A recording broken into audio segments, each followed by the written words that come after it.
大家好，歡迎返到針爭貓奴健康頻道。今日想同大家傾下一個好多人都忽略，但其實好影響貓咪壽命嘅題目。貓咪每日應該食幾多卡路里？點樣先算營養均衡？好多家長成日話佢中意食就俾囉，佢喊就再加半時啦。但原來過多或者過少熱量都會增加糖尿病、關節炎、脂肪肝等風險，仲會縮短壽命。一隻健康已絕育室內成年貓，每日大約需要33卡路里每磅體重。以一隻10磅大約4.5公斤嘅室內成貓做例子，每日大概180-220卡路里已經足夠。影響熱量需求嘅因素包括體重同體型，大隻啲、肌肉多啲嘅會用多啲能量；活動量，成日跑跳嘅比成日瞓床嘅要多卡路里；是否絕育，絕育後通常代謝率會下降，需求會再低啲；年齡同健康狀況。BB 貓、懷孕貓、患病貓都會有特別需要。如果你想精準啲，其實有獸醫常用嘅公式叫靜止能量需求 ，RER 係用體重去計，每日基礎卡路里，再乘以唔同係數去調整。要控制熱量，首先要識睇貓糧標籤。簡單示範，假設你隻貓每日需要200卡路里，一罐濕糧寫住80千卡，每罐1杯。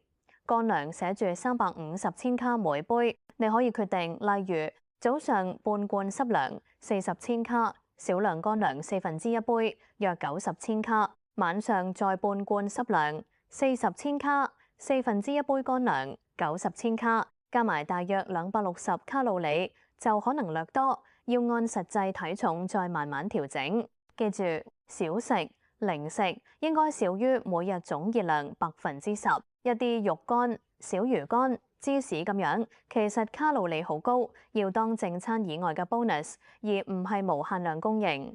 貓係專性肉食動物，即係天生係食肉為主。佢哋嘅身體設計係要高蛋白、適量脂肪、低碳水化合物。煮食貓糧應該做到以下幾點：足夠動物性蛋白質。成年貓乾糧中，蛋白質要至少約26%，幼貓約30%或以上，最少約9%脂肪。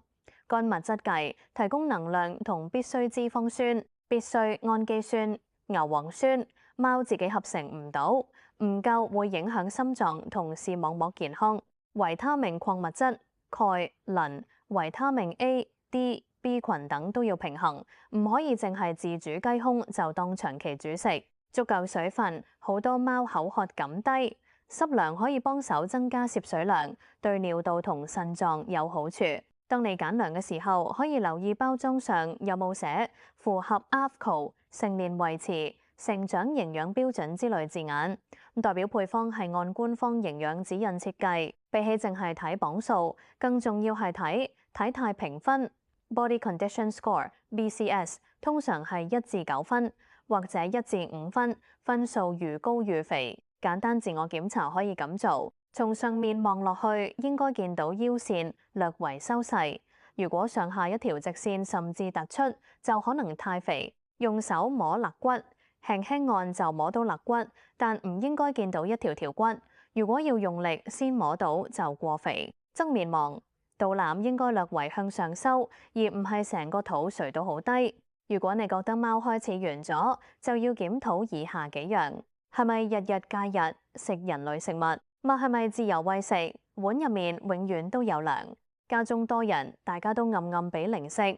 記住，貓咪減肥一定要慢慢嚟，急速減食會增加脂肪肝、肝脂質沉積症嘅風險，好危險。貓咪啲肉好得意，但超重對健康影響好大。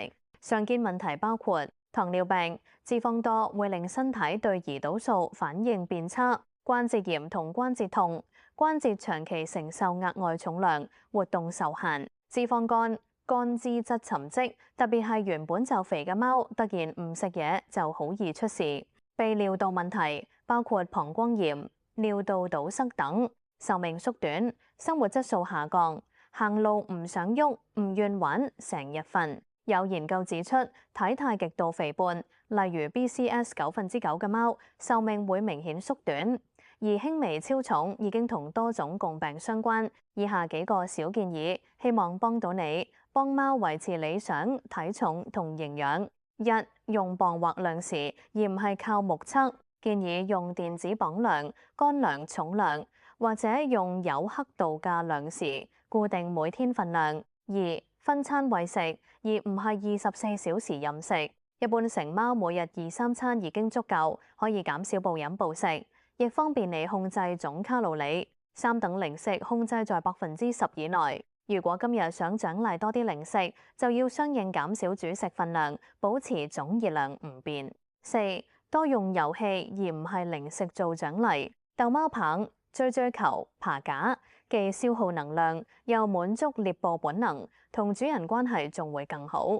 5. 定期監測體重同體態，每個月量一次貓咪體重，配合體態評分，一旦見到上升趨勢就及早調整。6. 有慢性病或特別情況一定要問獸醫，例如腎病、心臟病、糖尿病、年老貓。佢哋嘅熱量同營養配比都需要專業指導。總結嚟講，幫貓咪計卡路里同揀對嘅營養，其實就好似幫佢哋做一份長壽保險。只要你肯花少少時間睇清楚營養標籤，計算每日所需，定期留意體態，大部分體重問題都可以預防。如果你對點樣幫自己屋企隻貓計一個專屬嘅每日卡路里有興趣，可以喺留言度打卡路里，我可以再拍一條專片，教你一步步用網上計算器同實際例子慢慢計。多謝你睇到呢度，如果你都想俾你嘅主子食得健康、生活快樂，記得 like 同訂閱，我會繼續為你帶嚟更多有關貓咪健康嘅資訊。下條片再見，拜拜。